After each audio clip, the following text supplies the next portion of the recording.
Hello and welcome. I'm Zilla, I'm Tortoise.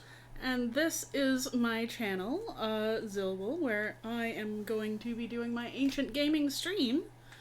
And today we are continuing our playthrough of Hades 2. Tortoise is playing, and I'm just commentating. It's been a while. It's been a bit. Sorry for the interruptions. I'm afraid there will be another interruption after this for a couple of weeks, but we will be back. So, for those of you who are new, let me just catch you up on the deal. We have been playing through Hades 2.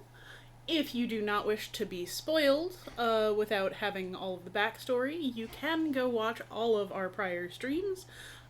They stay up here on Twitch for as long as they let me keep them, but they are also all available on my YouTube channel, Zilla's Athenaeum. You can see in the frame all of my socials and my Patreon, all of the things. If you like it, check it out. If you do not mind being spoiled, or if you are just along for somebody else's ride, I will give you a quick summary now, and then we'll get into playing. So we are playing as Melinoe, the daughter of Hades and Persephone, whose family has been ripped from her by the Titan Kronos, who is also Chronos, in this case, the Titan of Time. And so we are going down to the underworld to fight him. Hey Sam, welcome to chat. Good to see you. Love the little heart emojis. Very good. Yeah, Melinoe is bisexual pride, definitely. I don't think we've done any romance this run, have we? We're not that far. That far. But yes, the other thing is that we are also now allowed to go up to Olympus, where they are fighting off some terrible foes. Stirred up by Kronos from the depths of Tartarus. So that's sort of a summary. Our base is here in the crossroads, a liminal space between the surface and the underworld. And that's sort of our route as well, is sort of all these liminal spaces. Very grad student, this game. Sorry, I can't resist. Yeah, so, Tortoise, what are we up to today? Well, we've got the sister blades, Liminoros, Which? Dagger and Sickle. Those names make no sense, if you're wondering. Brief summary, I did go over this at least once before. Their names, Limos and Oros, it's just Lim here, but they're Greek. Limos means famine, and Oros means mountain. What do these have to do with one another? I do not know. But they are very pretty. So, up or down? Well, there are a couple of things that I want to get to up that we haven't gotten to yet. Let's go up. Oh, Sam says hi. Hi. Ooh, I think this is new. The peacock? In the name of Hades. We all know who that is, right? That's gonna be Hera, Queen of the Gods.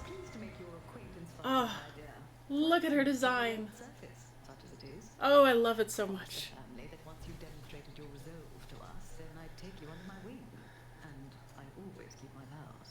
So we don't often get to see Hera portrayed, especially not in a positive light, in modern adaptations. So I just want to point out this glorious design. So remember, she's the god of womanhood, of marriage, of sort of the home in a non sort of physical sense. And she is the queen of the gods. She's the god of queens as well. So she has her big crown. She is adorned largely in sort of peacock designs, which is great. The peacock is associated with Hera consistently. the story behind that, I think I might have told this story already, but I'm going to tell it again. So, Zeus, of course, known for his many indiscretions, he decided he wanted this girl named Io. And, you know, he went down, he, you know, had his fun, but Hera kind of caught him at it. And so Zeus sees Hera coming and turns Io into a cow and is like, just stay there, it'll be okay, it'll be fine. And Hera's like, oh, nice cow you got there. And Zeus is like, yep, yeah, I thought it was pretty nice. And Hera's like, I want it, give it to me. And Zeus can't think of a good reason not to do that. So he ends up giving the cow to Hera, and Io's like, I'm stuck as a cow, what is going on? Because, you know, Zeus's affair partners, we'll call it that for now, are always so well treated. Anyway, so Hera's like, yeah, Zeus is not getting you back. And she gets this guy, Argos, to guard the cow. Now, why does she choose Argos? Because he has 100 eyes. They are all over his body, and he doesn't sleep. He's ever watchful, ever vigilant. Nothing's getting past this guy. So, Zeus is a little bit upset about this, and he's trying to figure out what to do, and he gets his son Hermes, who is, among other things, the god of tricksters, and he says, okay, here's the deal. I know that you can put anything to sleep, so I need you to figure out a way to put Argos to sleep so you can get Io out, because I promised her it wouldn't be that long. So Hermes comes in, and he plays a lullaby, and Argos's eyes droop closed for the first time ever. And of course, being that these are Greek gods, he's like, okay, I better kill him before he wakes up.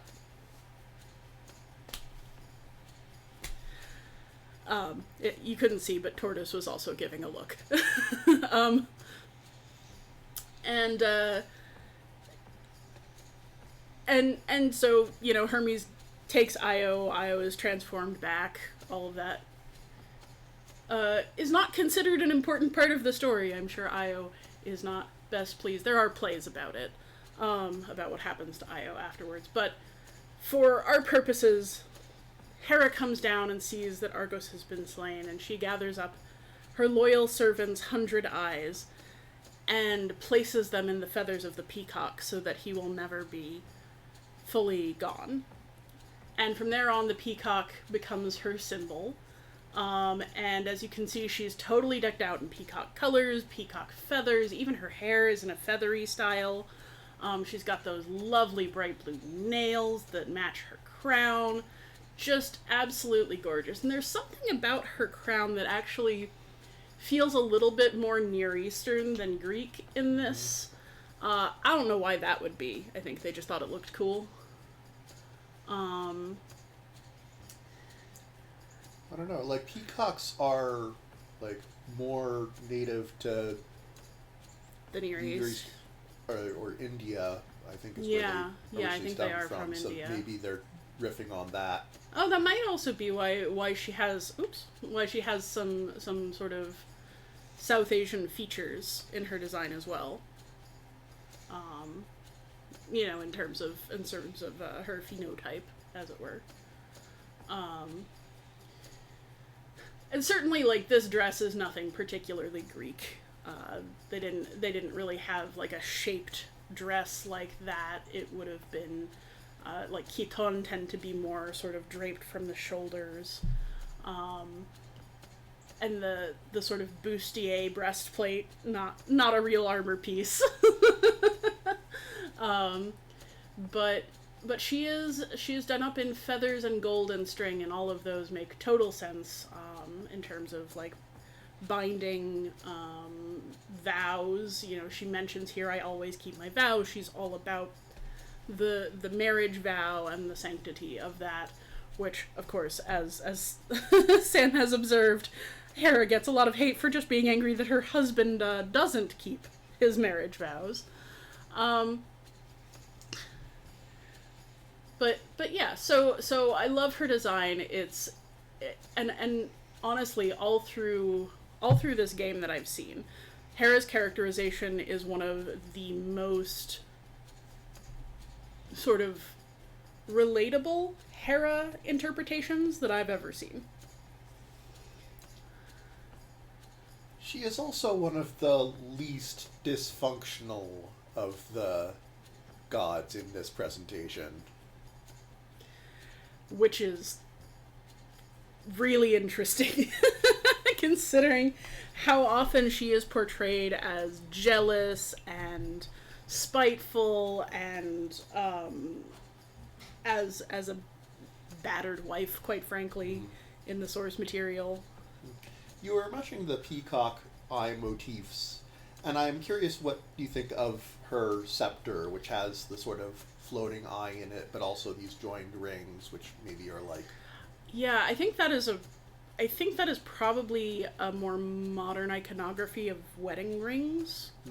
But I do see that they've also sort of bound it, and the sort of cloth bindings. They didn't have, like, there is a... In some other cultures, there are wedding rituals that involve, like, binding your hands together and stuff. Like, that's a fairly common Celtic, I think, one. Hand fasting. Yeah, but that's not a Greek tradition. But the idea of cloth and concealment and revelation both being involved in the marriage ritual sort of suggest that, we might think the ties that bind, the rings, that sort of thing, where an ancient Greek might think of, that it's hard to tell if that's her hair entirely back there or if that's sort of a veil, which does come from a Greek tradition, there was an uncovering of the bride who would spend actually a day or two completely covered. Yeah, it does seem like there's some sort of cape or cloak that's stemming from there that's not just her hair, because it seems to be a different color. Right. So presumably...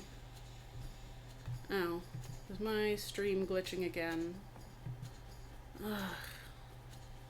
I do apologize for that. The stream for the last few times, it seems to have just cut out randomly, and I'm so sorry. I have not figured out what's causing it, so I haven't been able to fix it. I will try to get on that in the next few weeks, but we'll see.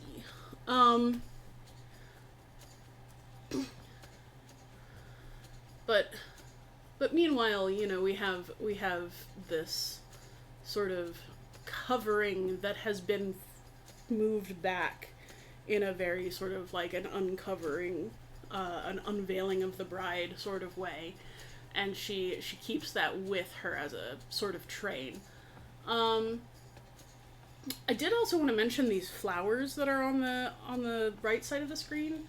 They look like they might be amaranths, which are a sign of immortality.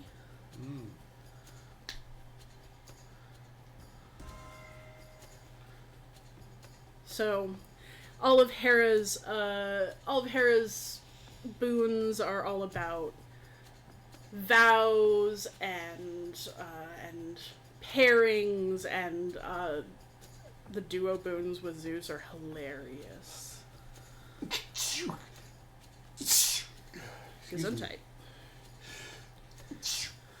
All right. So, it was up there briefly, but the description of Hera that it had was, she alone has the ability to keep the other gods in check. What a queenly sort of idea, right? That's a very, the wife is the peacemaker of the household kind of idea. Ooh. Oh, and we're getting Zeus as well. This will be fun.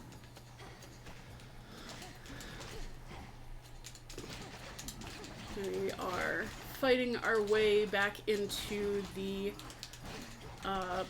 potentially real, potentially made-up city of Aphira. The surface city that is nearest the land of the dead. And boy, are there a lot of dead people here. All about you there. The once thriving city of Aphira laid to ruin. The underworld's gates flung open. Unconscionable acts, for which there must be dire consequences. So,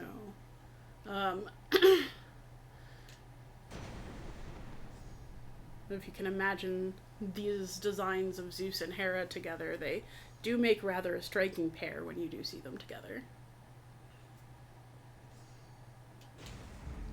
No getting used to that.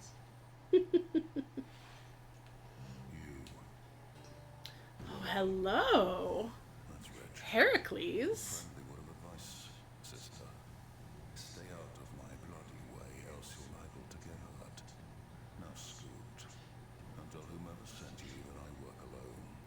Alright. So, Heracles, better known in this day and age by his Roman name of Hercules. Heracles, actually, Hera, like the goddess. Klaos, so fame, honor. So he is actually named, another of Zeus's byblows, but actually named to try and protect him from Hera's wrath. It doesn't really work, but he ends up being famous because Hera sets him on these ridiculous labors. So, Heracles, of course, a child of Zeus, born to a mortal woman, child of assault, since Zeus pretended to be her husband. And he was born with a mortal twin by her actual husband. Hera sent snakes to strangle them in the cradle, and he strangled them right back. So all his life he has been stronger than other people, and he is a figure of much suffering and woe, but also frequently in the sources a figure of much comedy. He is often, in serious works, he's often portrayed as, this sort of tragic, war-torn, almost sort of a PTSD figure.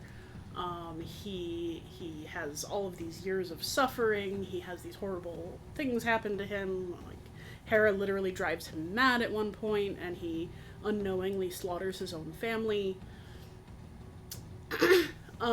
And he does these heroic deeds. He always wears, how you could always tell it's Heracles.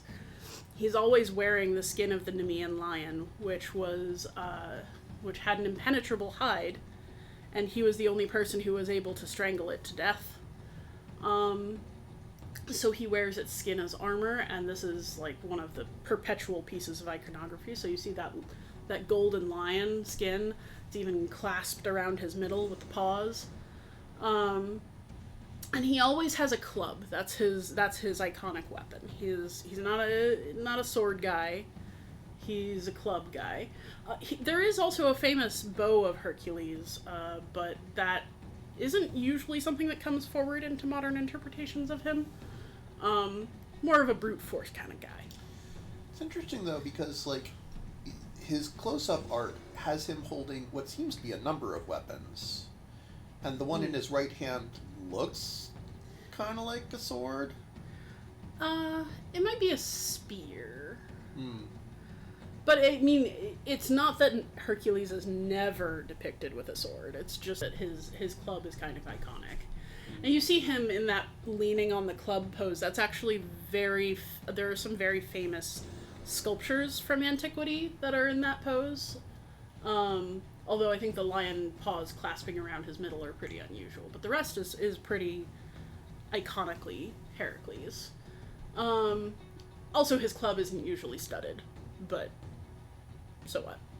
Why not?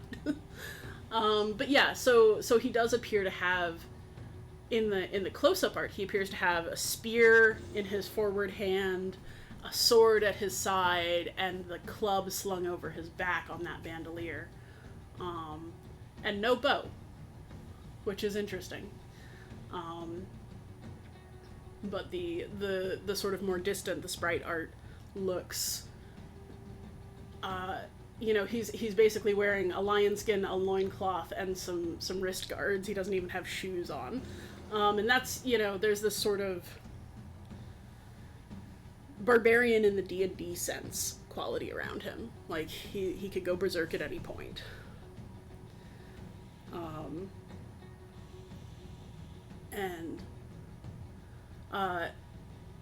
I know what else I was going to say, is like he is also traditionally a figure of comedy in the sense of like bodily excess, of like a glutton and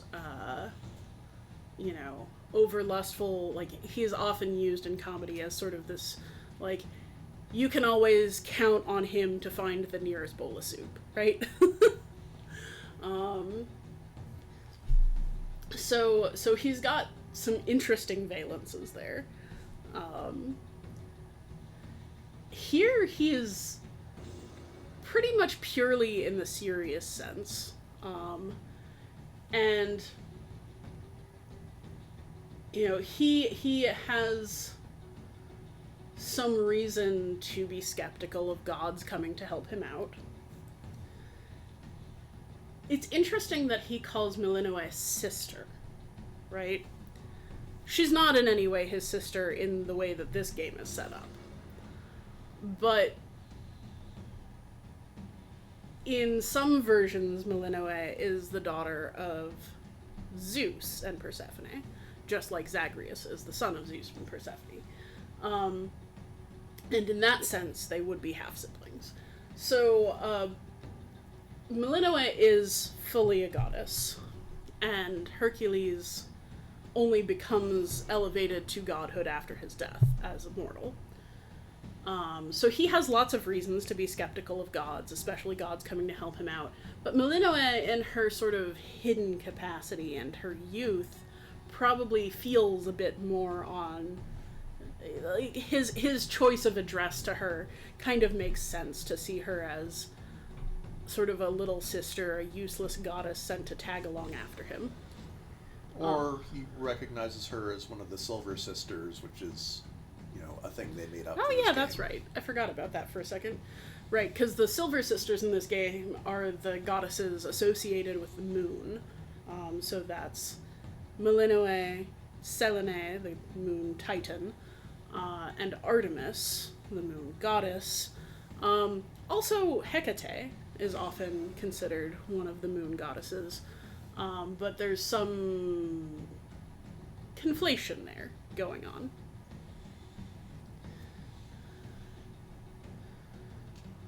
Your threat is duly noted, son of Zeus. I'm headed for the docks, but understand this city's sealed shut. Then you understand you will turn back. This town is dead. It doesn't let the living pass. I'm daughter of Hades. The dead shall answer to me. They may just need a little encouragement.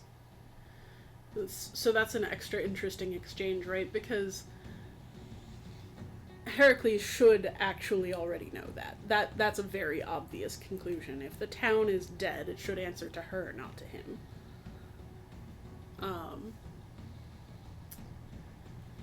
I think it's an interesting choice to have this little not argument. Anyway, that was all.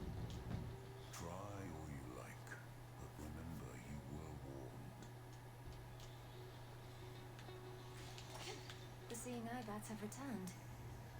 So there are bats here that we invoked in our cauldron. Let us see the whole city and all of the various things we could get going through it. What are you thinking? I'm gonna go through the whole right side because I want the hammer, I want more heroine Zeus, I want the health, and I want Hermes. Which leaves one more thing, which is, well, I'll have to see how things shape up after that. Some sort of barrier. So Samantha says, my roommate has a statue of Heracles, the entryway to the apartment, a small copy of the one where he's naked and leaning on a post. Very gay. Excellent, yes. And just a reminder that no figures in antiquity are necessarily straight or gay or whatever. Like, they did not really make that distinction. Heracles famously, so there are a couple of stories of him getting involved with other men, shall we say.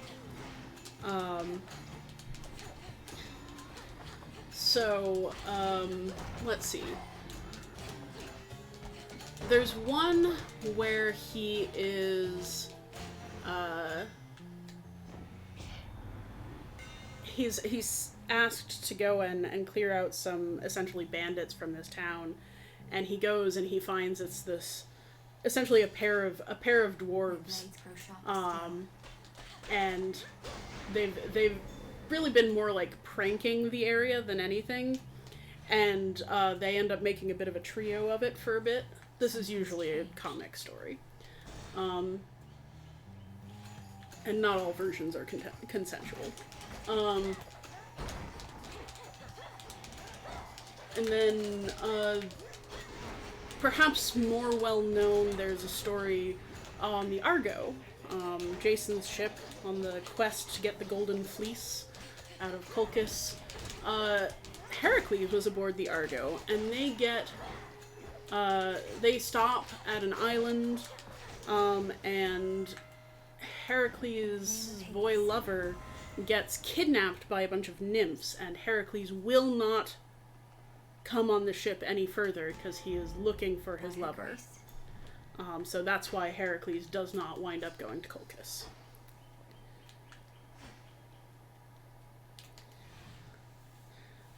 Oh, yeah, no, I'm just riffing on that. It was definitely a nice gay decision to put it in the entryway, I agree. So I'm only cutting out for a few seconds at a time. Well, that's good, but also, why? Why is this happening? Maybe you can help me figure it out. How many of these do they have?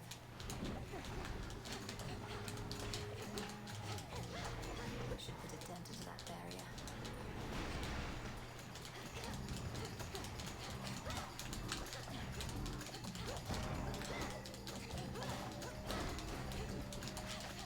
So the enemies up here, only a little bit in this area, but they essentially throw fire barrels, and probably what's in there is a little bit of Greek fire, which is presumably anachronistic. I don't think this is going into the Byzantine era, but I did just want to point out that that's likely what those barrels are doing there. A few more pylons left.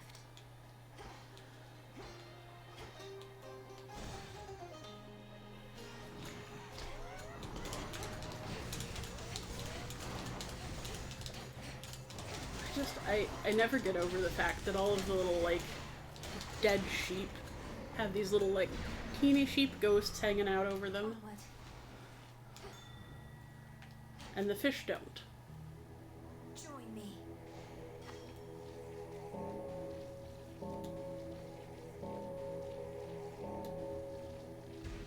See you in the crossroads.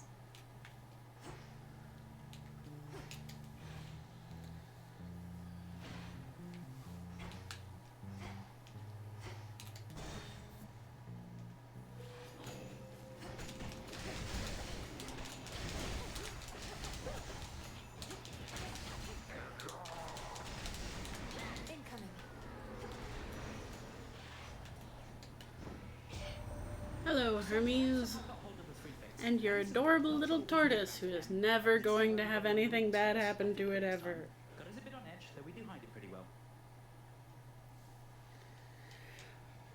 Right, so I think we learned this last time we were playing, is that the Titan Kronos has gotten hold of the three fates and somehow Don't mind me. taken them out of play. Wait, was that a sarcophagus just sitting there? Or casket? Yeah, they sometimes show up. Huh. You don't have to fight them. Interesting. I think I want more... More magic.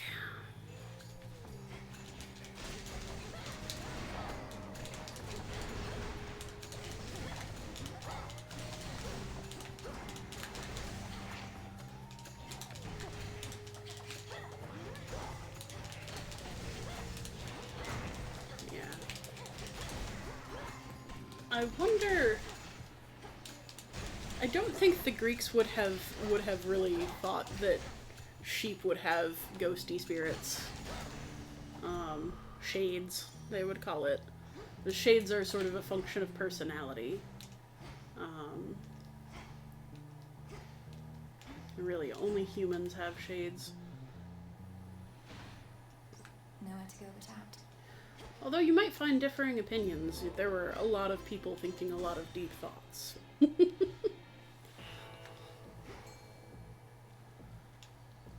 Oh, look, a fish. Oh, look, a dot. Across the river Agaron, the underworld boatman travels between realms, through hidden borders, unseen as a shadow in the dark. I do like that they use Is there Charon anywhere Lord Charon cannot row? anywhere that there's water. It's a really interesting idea. It's not anything we get from the Greeks. Charon is very specifically aboard the river Styx. Aboard? Victory. Aloft? It's a ribeye. There are some versions where he also is on the Acheron. Really? You know already, don't you, my lord? I can't think of any, but I believe you. That Kronos has your sisters in his thrall. Lord Moros is safe with us, at least. Nyx has many children. Do you truly think so? Sounds like something I would ask my cat.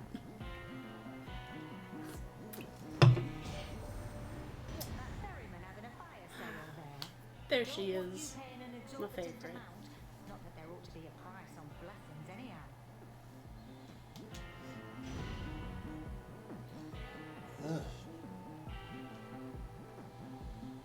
Not your preferred runes. Yeah, I wanted to get her cast and Zeus's special, but they're holding out on me. Run away, sheepies. You went through my old barn the other night while I was out. Could have tasted the joint, but you didn't. Drink from my well, and that was it. I'm no thief. And besides, your residence is filthy.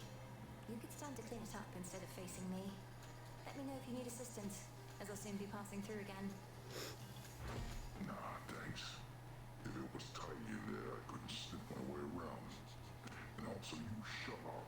I don't go telling you the way you ought to live. Oh, I do love the characterization they've given Polyphemus here.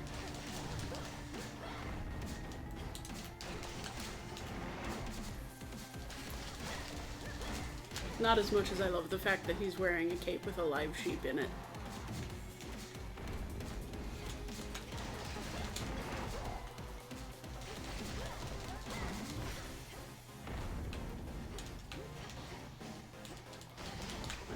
Complaining about what she did in his house while he was asleep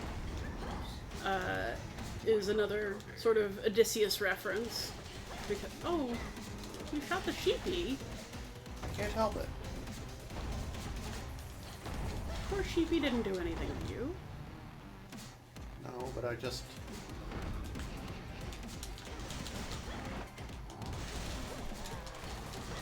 But yes, the whole thing with Odysseus started because Polyphemus came back to his cave and found Odysseus and his men having raided his larder and eaten his cheese and slaughtered his sheep without asking, because of course no one was in there to ask.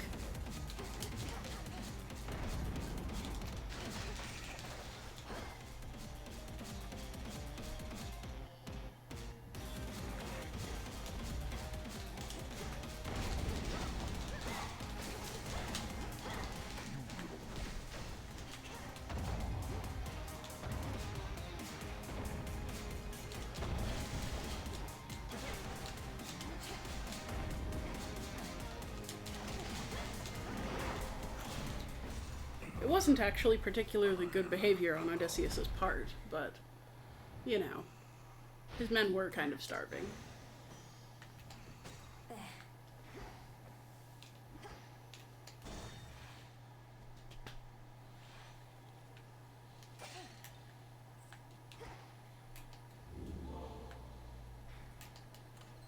Could try a different one.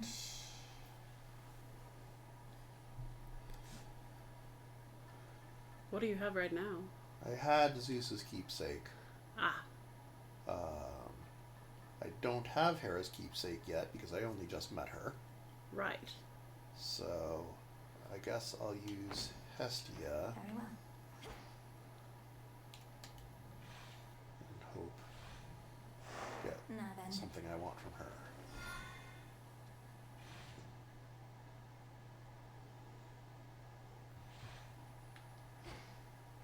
The docks. This ship's no closer to repair. Oh shoot. Bang? I should have checked out the other dock just... Oh no, I don't think I can. Right. Right, so here you see more clearly that Greek fire I was talking about. Yeah, maybe the other barrels weren't full of Greek fire. Maybe they were... I don't know. Well, I don't think... Who's this? I mean, this is clearly like there's... There's a ship, it's got oil on it. or tar or something. Right. And that's more or less what Greek fire is. It doesn't go out with water.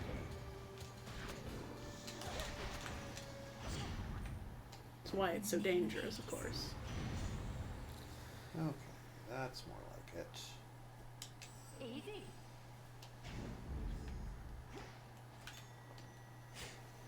Carefully. What'd you get? A mandrake seed. Oh, mandrakes. Oh, looks like there's some driftwood here.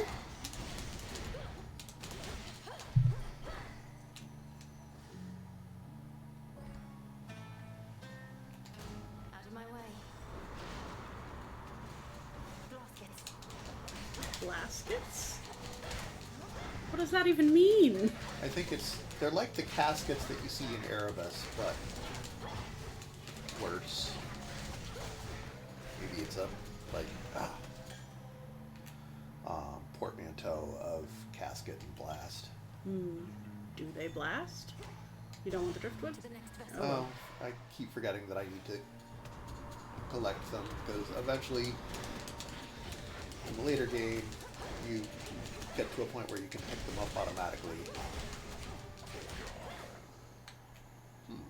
Demeter? Why not? Demeter? We'll go around.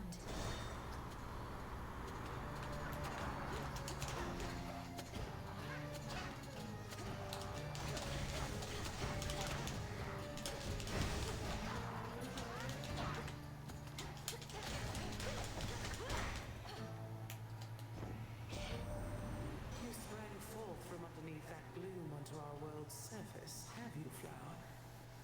If you mean to visit our mountain, merely follow the path of desolation leading straight to us. So, Demeter calling her granddaughter Flower is pretty apt, right?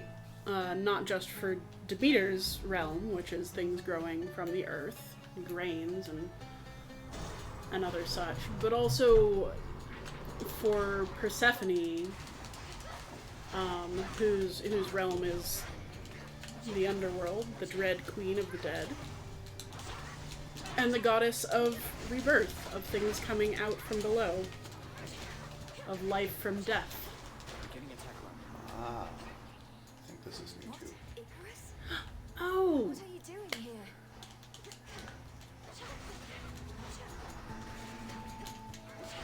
Ah, I love Icarus's music too. but while it's on my mind, one other thing about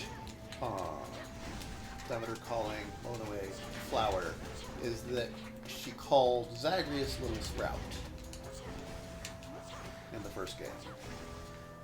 Right. Which is kind of interesting because there's, well, that is gendered in English, it wouldn't actually have been gendered in ancient Greece. There's a very famous simile comparing Achilles to a flower in the Iliad. His death, he was a flower mown down accidentally by a plow. It's really you. Before you say anything, I know I'm not supposed to be here, but I spotted this ship and I had to drop in for a closer look. And now I'm going to take off. So let's pretend this never happened. Hey? So let's look at Icarus's design. So Icarus, the son of Daedalus, the one who famously, so Daedalus was captured with his son Icarus and held prisoner by Minos, king of Crete, and collected candle wax and bird feathers and made wings for them to fly away. He warned his son not to fly too close to the sun lest the wax melt, and of course that's exactly what his son did and fell into the sea and died. So this Icarus is a shade. It's not terribly obvious right now, but that is how Malinois knows him. He is dead. He's depicted here with a much more sort of Crete-based design than mainland Greece. You see that kind of bulky breastplate thing in some of the frescoes. Those stamped patterns on the he is wearing sort of a chiton, but like it's a little bit less Mycenaean than it is Cretan. And Crop top chiton?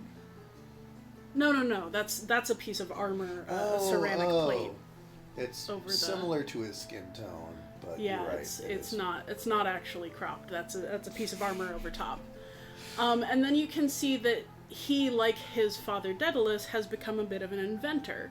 So he's made himself wings that will not melt off him. He's got some basically alchemy potions strapped to his belt. That's what he was bombing people with. And he's got a little hammer that we recognize as Daedalus's hammer from the designs that we encounter elsewhere in the game.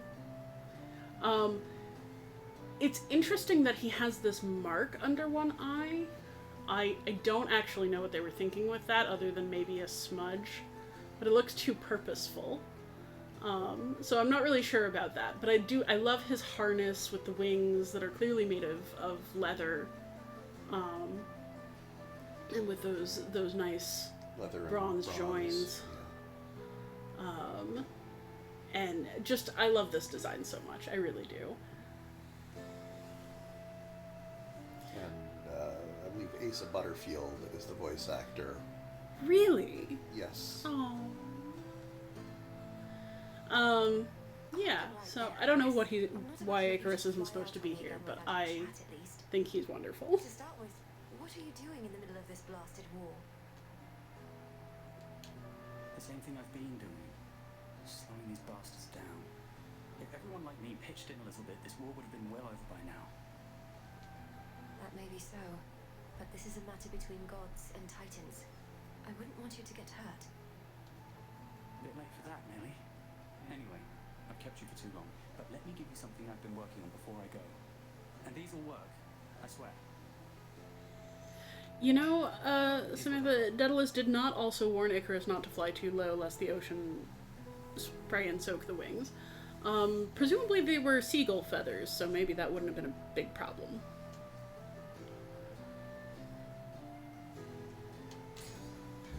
You won't be disappointed. Although, Thank you. how one would take off from getting too close into the water, I don't know. Also, The Black Flagship.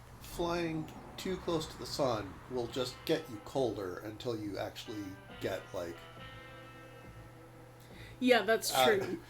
But, you know, I don't know. It's not like the Greeks knew a lot about atmospheric physics. One thing that you know, they wouldn't really have known about the upper air in that much detail.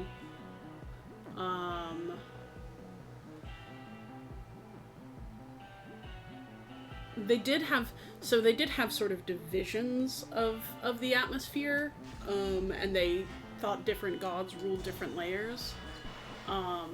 Hera, among her other things, was considered a god of the lower air, and so she could affect weather. And if she and Poseidon ganged up on something, they would create storms. And then Zeus, in particular, had command of the upper air. But what exactly that meant in terms of physics, I don't know how they would have known. I'm not actually all that up on Greek science. There were a lot of pieces of Greek science, and particularly of Greek science as understood from Egyptian and Near Eastern teachings, since there were very old traditions of science in both south and easterly directions from them. I am much more knowledgeable about Greek math and engineering than I am natural science. Yeah. I mean, I can't think of anything that I've heard of about them studying,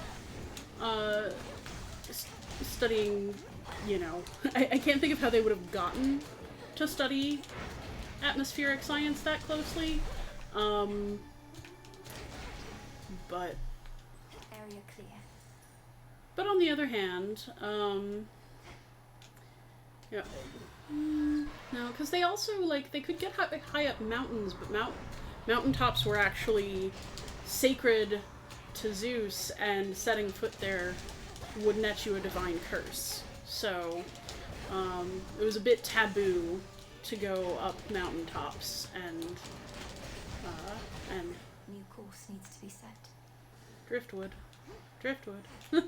There you go. Well, this isn't gonna... Still gonna stay on the same ship for now. Ah. Oops.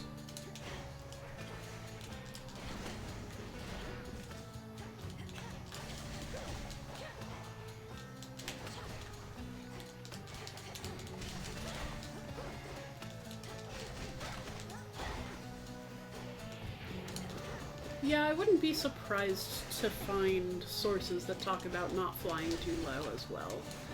Because these stories do get elaborated on and retold in so many different iterations.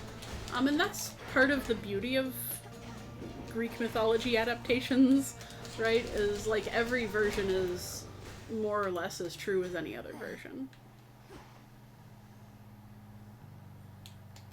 Although there are some that I dislike. Okay, looks like we've reached the end of the Rift of Thessaly. Ooh.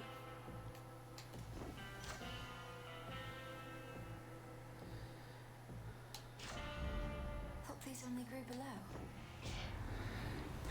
Yeah, all I know about ancient Greek science is Hippocrates and some of Aristotle's more rumbling efforts. Yeah, actually, I mean, we joke about how Aristotle's always wrong. Aristotle actually has quite a few interesting things, right? There's a reason that he was a teacher. But what we actually have are not his writings. They seem to more be sort of like class notes. And while there are definitely some incorrect assertions in them. And the Black Flagship is prepared to send the princess there. The coast is dead ahead. Pardon me. So To the coast.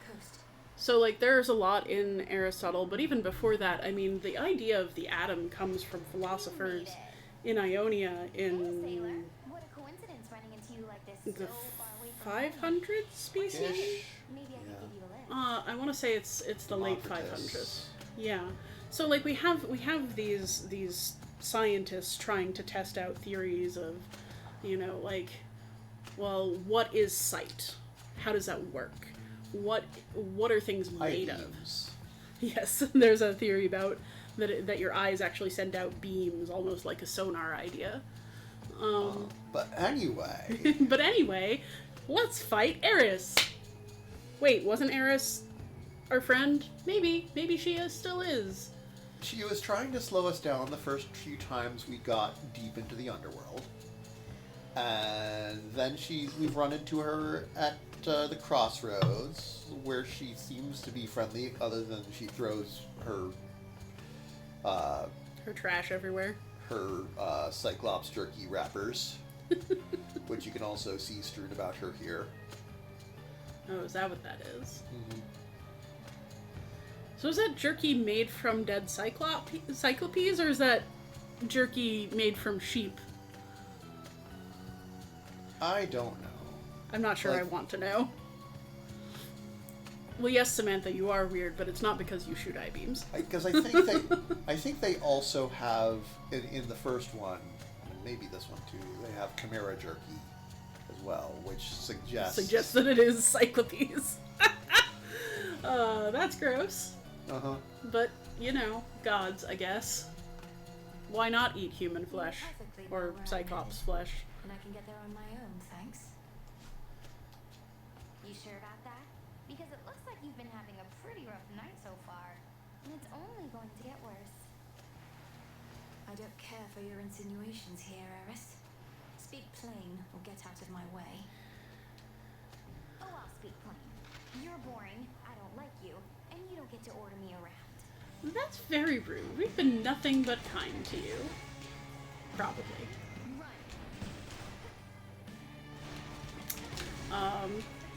But Eris, being also known as Discordia, the goddess of strife, another child of Nyx, which is why she can join us in the crossroads, but she likes war and havoc and chaos. So of course she's getting in our way, right? She knows she can't really hurt a goddess. Oh yes. You're absolutely right. This is very sort of Black Sabbath-y music.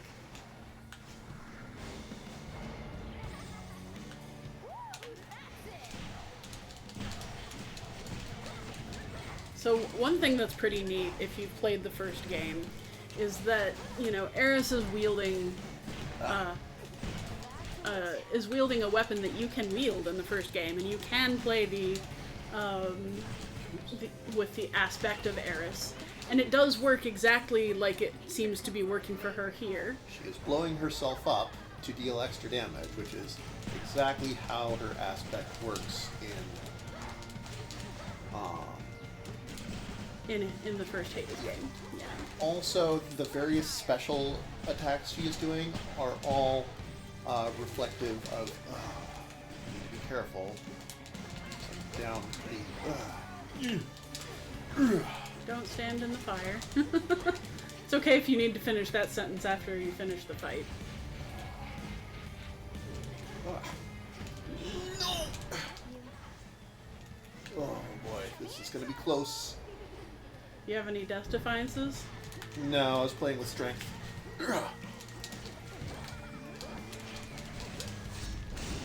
Ooh! I think it was divine vengeance from her hitting me once. Nice. Nice. Victory, but still. And of course she drops a golden apple. Where every victory is a Pyrrhic victory. Yes, you are correct. Solid ground. But yeah, so she drops a golden apple, a famous weapon that she uses to invite some unhappy feelings, some strife, one might say, some discord among goddesses, particularly, famously. So one of the pieces of the origin of the Trojan War is Eris getting upset that she wasn't invited to a wedding, and so she takes a golden apple and inscribes on it the word Calliste, for the fairest of feminine. And fairest actually does have both the connotations of like fair, like light-colored, and beautiful, which is, you know, a little unfortunate, but that's sadly not new. Colorism has been a thing for a long time. But in any case, so she drops this apple precisely between the three most jealous goddesses. Aphrodite, Hera, and Athena. Which one do you think I should do? We can talk to Zeus. Well, this is the first time we've actually been up on Olympus, isn't it? Yes. So this is really interesting, because we can see that there are actually two factions fighting each other here. We have Kronos' zombies, but there are also these sort of mechanical wonders. These almost sci-fi weapons, the automata, like you said. And it's not like that's completely unknown. We've talked about Talos, the history of monsters and robots, right? Oh no! It dropped out when I was telling you about the apple. Okay, so she drops it right exactly precisely among Hera, Athena, and Aphrodite. So of course they get into a fight over who it's for. So yes. So here on Olympus we see these two factions. We've got Kronos's, sort of undead, and the harpies and the satyrs.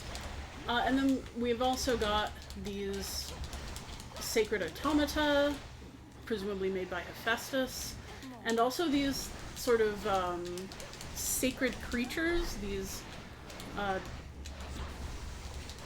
dracones, probably? Dragons, essentially. Well, those are not secret. Those are definitely not fighting for Olympus. Oh, those aren't fighting for Olympus. I assumed they were. Nope.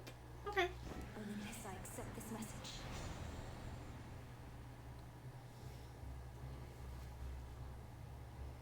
Because we don't really see them elsewhere, do we? So, there are sky dracones. There are land dracones that have appeared first in Hades 1 in Asphodel, and also later on in here in the next region. I see. Which we almost certainly will not get to. Right, so don't forget to dig that thing up. Oh yeah.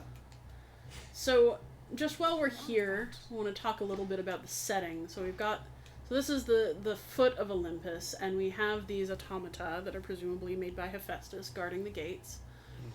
Mm-hmm. And we have all of these, these marvelous looking columns that look as if they've been made of ice. These statues of lions and other ferocious beasts. These beautiful alabaster vases that are draped in beautiful adornments. They don't really look like any substance, any style of ancient Greek vase in terms of their coloration or anything like that, but they are very clearly in style, in the shapes. Also a shit ton of scrolls. We have all of these scrolls, and I think that's really interesting because I don't know what to make of that. Whose would they be? Athena, I guess. Down in the House of Hades, there was a room that was full of scrolls that was basically the bureaucratic records of all of the souls who had gone through. Right. But that's not something that you would worry about as much. I'm sorry it's dropping more frequently. That's very annoying. But you also have these painted scrolls, which are not very Greek. We have no evidence that they did any scroll painting. They did wall paintings, certainly. They did vase painting. But scrolls were typically for written material.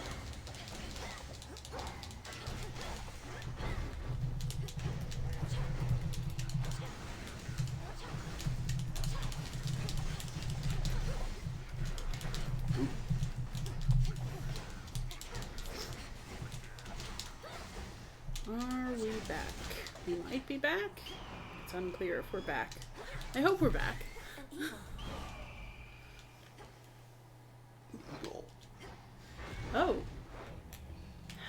eagle. That is not a friendly eagle, is it? Nope. Flew off.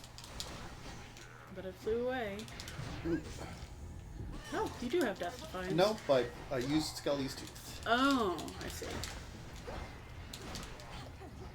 Ugh. So, what else have we got in the decor here? Lots of gold and white. Oh, a very ferocious statue of Zeus. Yay, you can hear me. That's wonderful. Oh, we've got some incense tripods. You can see that they're smoking. Incense is a common offering to the gods. Also, burnt offerings of other kinds. So we've got, you know, these massive Zeus faces in the walls, and the image of Zeus with his eagle in the floor as a mosaic, which is kind of fascinating. The Greeks didn't go in for mosaics nearly as much as the Romans did.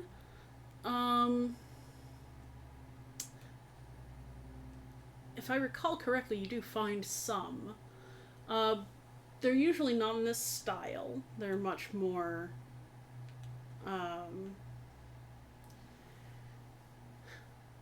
they're usually much more like they have a central figure or lots of small icons rather than a partial image like that. But I think it's interesting that we see Zeus with his eagle there, especially since we just got attacked by a mysterious eagle. But we do see lots of this sort of white marble and gold accoutrement. Now, just to remind you that the Greeks, very rarely left their marble white. They painted everything.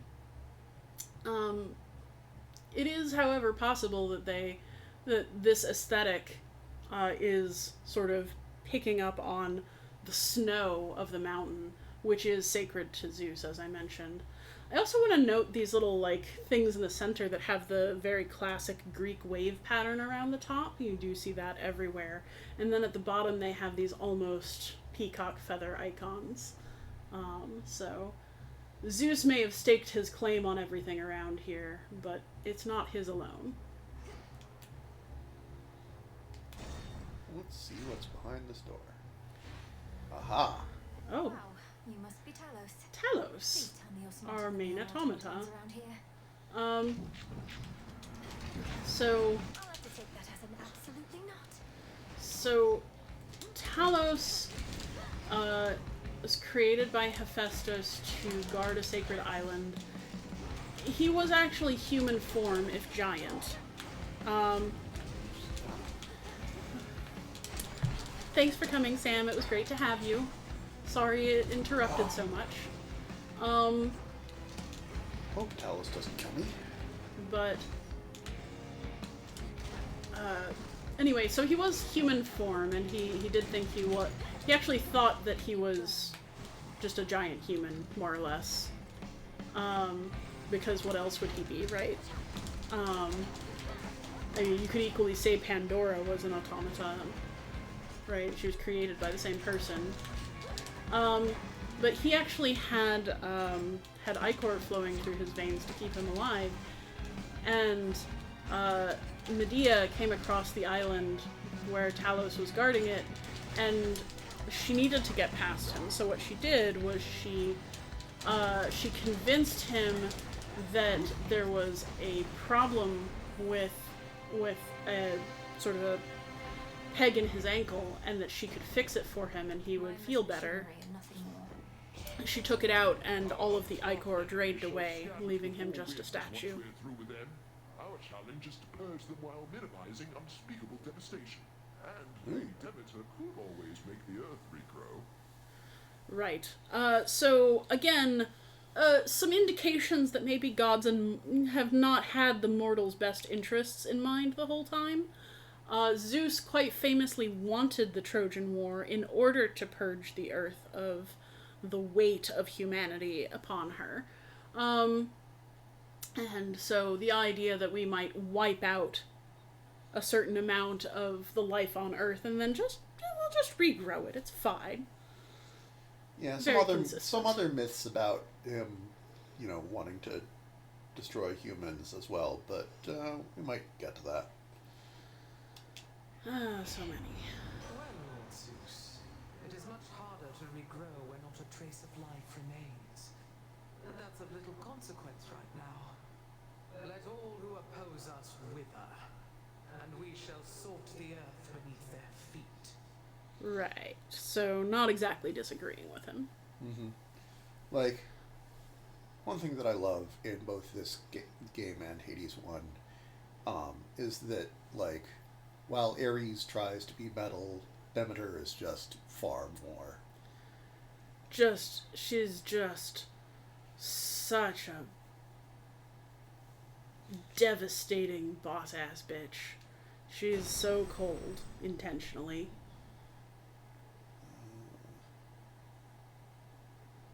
Is that useful at all?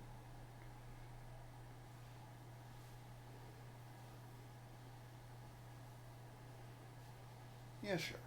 Yeah, sure. Oh, hey.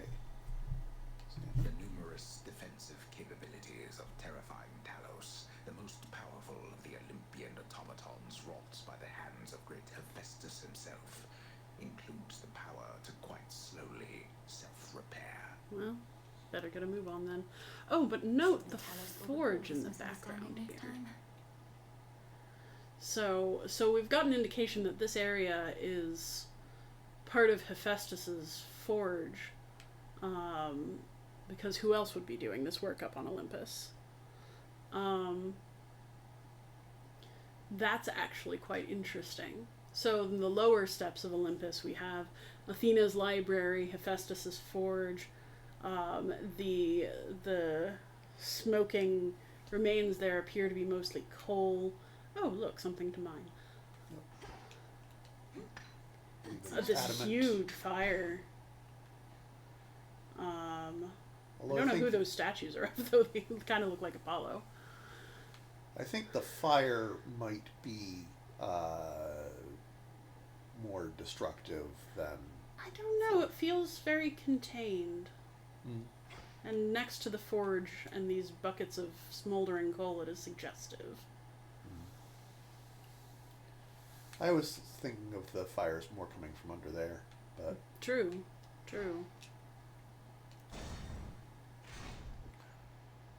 Speaking of fire, let's see if we can get...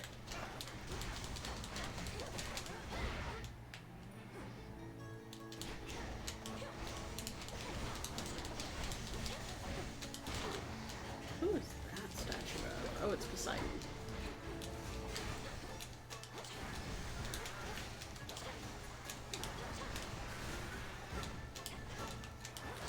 Well,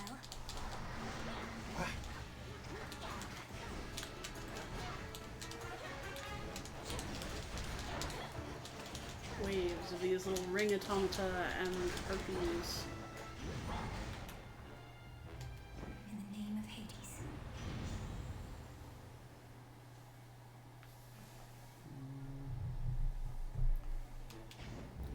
Okay, can we go up to that statue? This one? Yeah. So I think that's meant to be Poseidon, but he Yeah. never looks so serious in this game. I guess his hair is kind of doing that wave thing where it looks like water in the back. Never mind how they would have sculpted that. It's all magic here anyway. You have some giant caryatids. Oh, and there's Poseidon's trident next to the... underneath all the columns, basically. Oh, yeah. Yeah, and... Oh, the caryatid here? Yeah, maybe that's meant to be Amphitrite, Poseidon's wife. We do have some snowed over water and pools here. Presumably, when he has time to pay more attention, all of that is liquid rather than ice. There's a picture of Hestia, and we know that. Picture, a statue. And a nice big hearth keeping the place warm. Not that warm, but at least the cushions aren't covered in snow. Interesting that Hestia still has a place on Olympus. She's clearly given it up to Dionysus. Now, if you can see when Tortoise is over by the right-hand statue of Hestia, there's some implements on the ground. There's a distaff there, like a honey distaff that you would use to collect honey out of a hive. Oh, hello. And some... Oh. Hello, Athena. We are just meeting everybody today. So... The noble princess of the dead at last. I am your cousin Athena. I'm proud to welcome you to Olympus. Yet I could be prouder, as this wasn't always such a miserable place. So we got a bit more of Athena's design than we did in the first game. First of all, her shield, which does look like the shield from the first game in the form of Zeus's aspect, Zeus's aegis, which is famously granted to his favorite daughter. But also not a shield. Also not a shield, but we don't exactly know what it is. There's a lot of thought that it's some kind of protective material, so shield isn't ridiculous. Sometimes we think it might be a sort of mantle that's often depicted across her shoulders that has sort of snakes at the end to indicate its association with healing and protection. Here it's combined with her famous shield holding the head of Medusa, the Gorgon who could turn anyone to stone with a glance, brought to her by the hero Perseus. She's also famously depicted with a spear. She is a warrior, one of the few canonical warrior maids, but they were not non-existent even in Greek times and not confined solely to gods. She is a virgin goddess, which is to say that she has no children.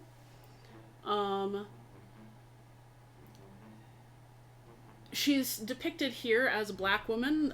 There's a sort of famous contention that about Black Athena. I'm not getting into that debate today, but it's definitely a choice that I find very layered.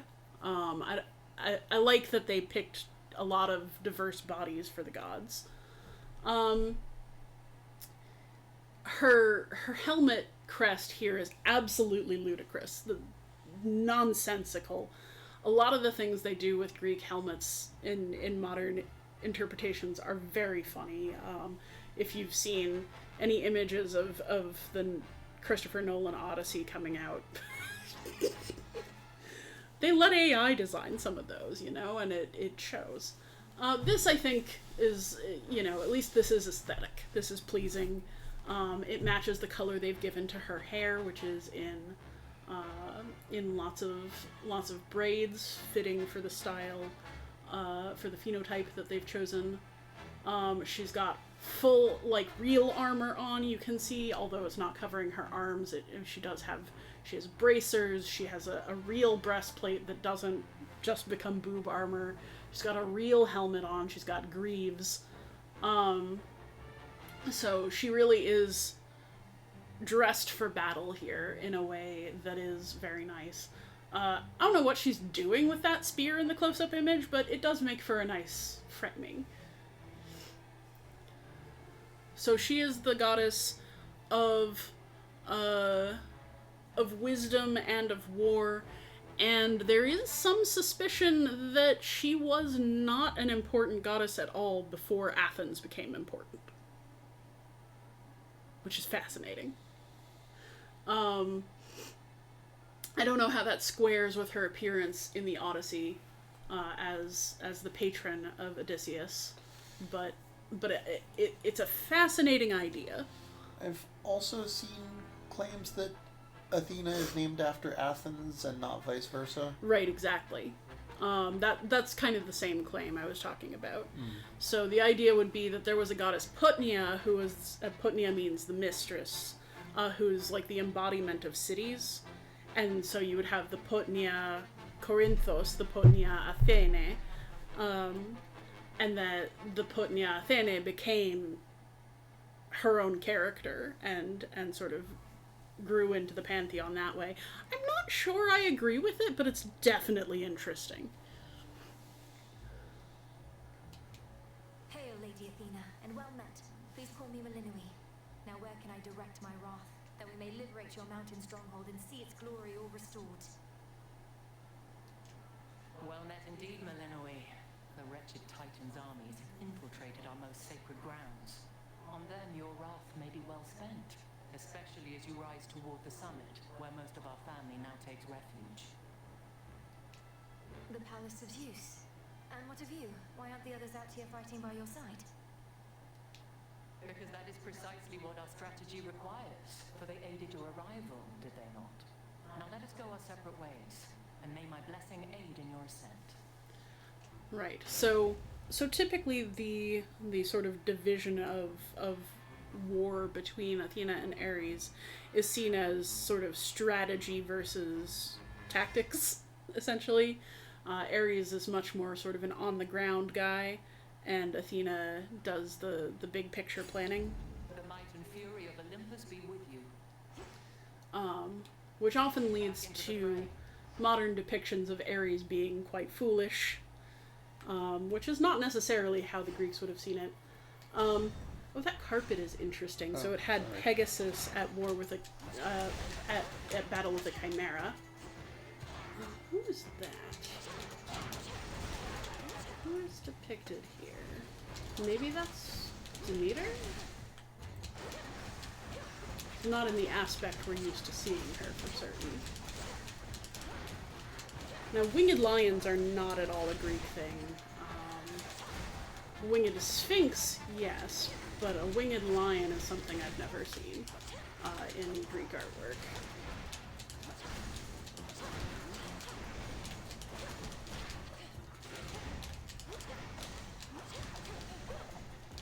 Not that I dislike them. Cats are good. Even if they were the most ferocious beasts that the Greeks could imagine. Like that. So, I think that must be Demeter with her braid wrapped around her neck. And sort of, because those are snowflakes at the base of her neck and the base of the statue. It's an odd depiction. It's an interesting choice. Oh yeah, and there are wheat sheaves on the columns.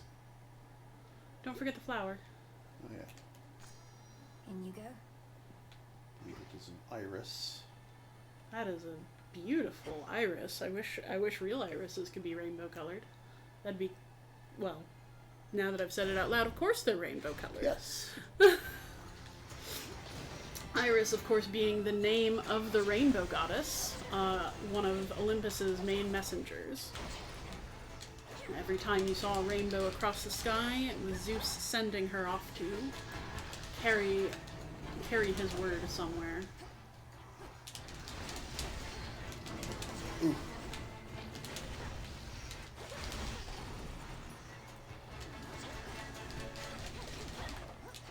I do love the music up here.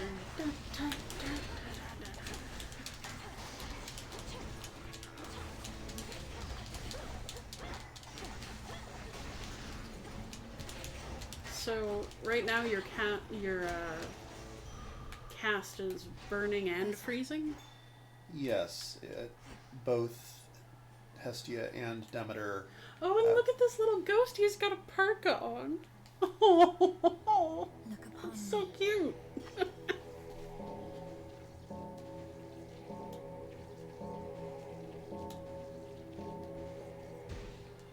Hey, there's some liquid water here. Mm-hmm.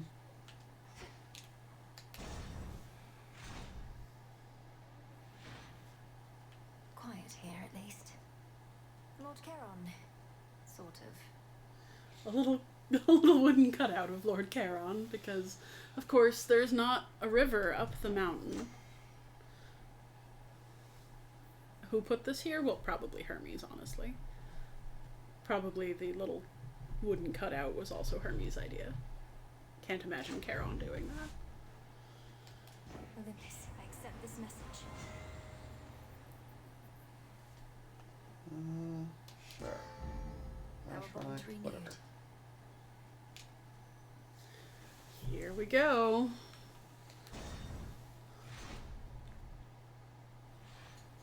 Stop right there. There he The is. unexpected wrinkle in my master's plan.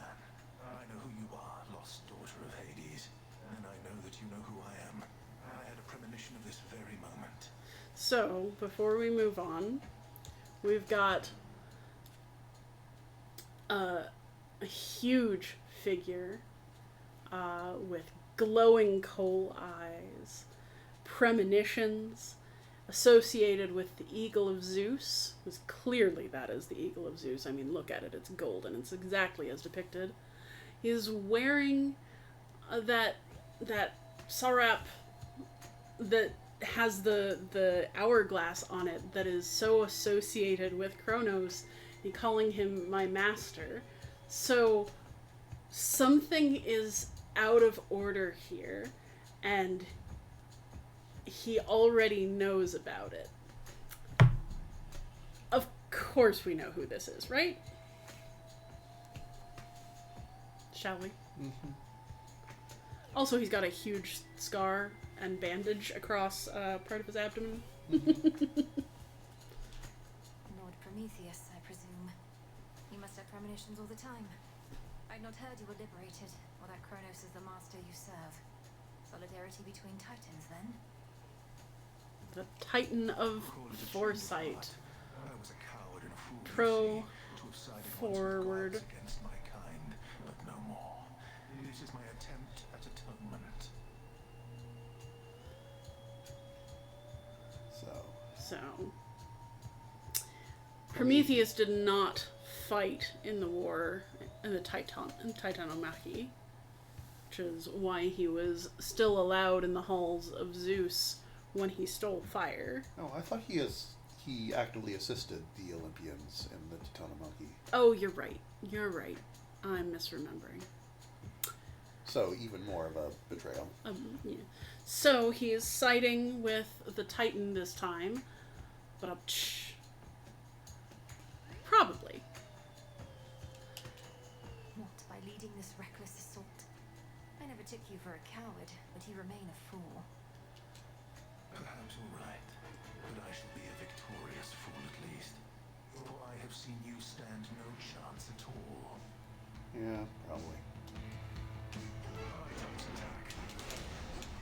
So, Aetos, the eagle, is pretty much the word eagle. No, No, it No, means sorry. reason, right? reason. Wow, I just cannot brain today, apparently.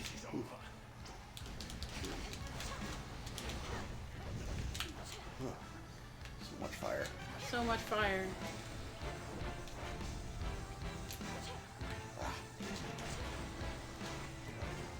Whew.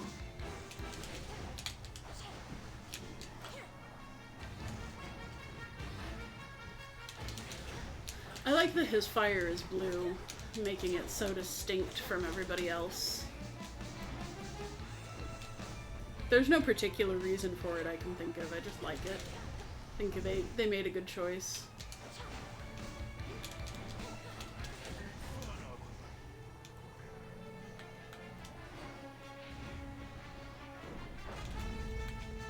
You can see that a lot of his attacks have sort of a foreshadowing so that you can have some Prometheus.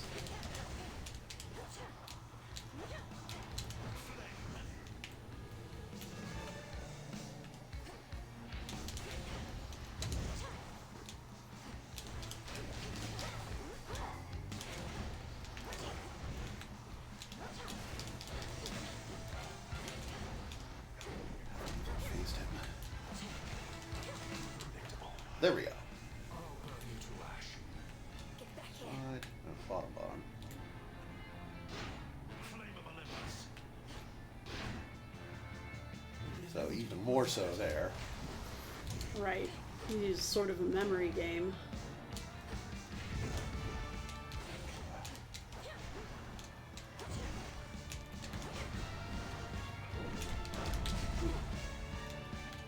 Take too many of those. Leap to the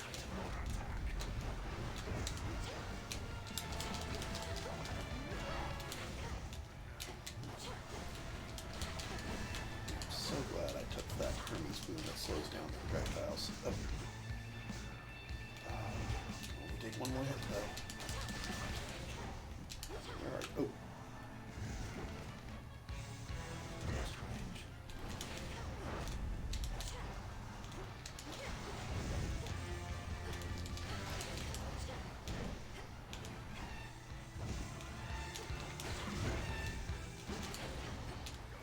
Really, you've done quite well on very low hit points. I have been keeping my distance and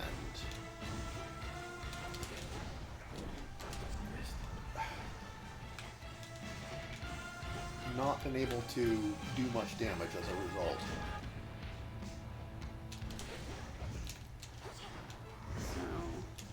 So, I'm examining this dais that you're fighting on. You clearly got, you know, Zeus in the middle, but figured as the sun, which is odd. He's not a sun god. One might expect. You know, maybe it's the Titan Helios, but that seems a little odd. It's surrounded again by winged lions.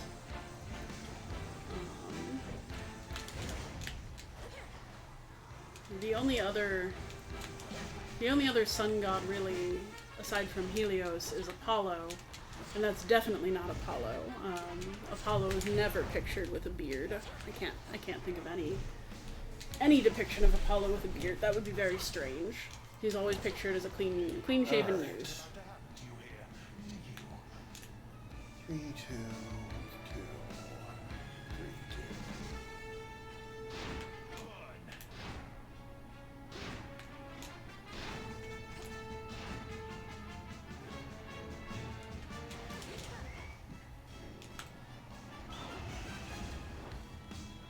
Oh, great. Hytos is back. Oh, Hytos is gone. But it is kind of funny that he's managed to make friends with the eagle that's been eating his liver every day for the last however many thousand years. Oh. There was no dignity in this at all. You did very well. I know. When Prometheus has seen that you shall fail. A little message for us from Gramps. I think that is an excellent place Right through me. for us to stop for the day. Thank you so much for coming along. I hope it hasn't been too interrupted. The one that goes up on She can be beaten. on my channel should be uninterrupted since it's recording directly from my computer. I am so sorry about the technical difficulties, but I hope that you've been enjoying, and I will see you again in hopefully 3 weeks. Did you see what she said when she first confided to Phrenos? He saw right through me? Well, no. When I confided, she said, like, that Titan's... It was something like, his foresight has clouded his senses, he can be beaten. Or something like that. Or his anger for the gods has clouded his senses. I mean, I'd be pretty angry too. Mm-hmm. Alright. Alright, keep learning, friends.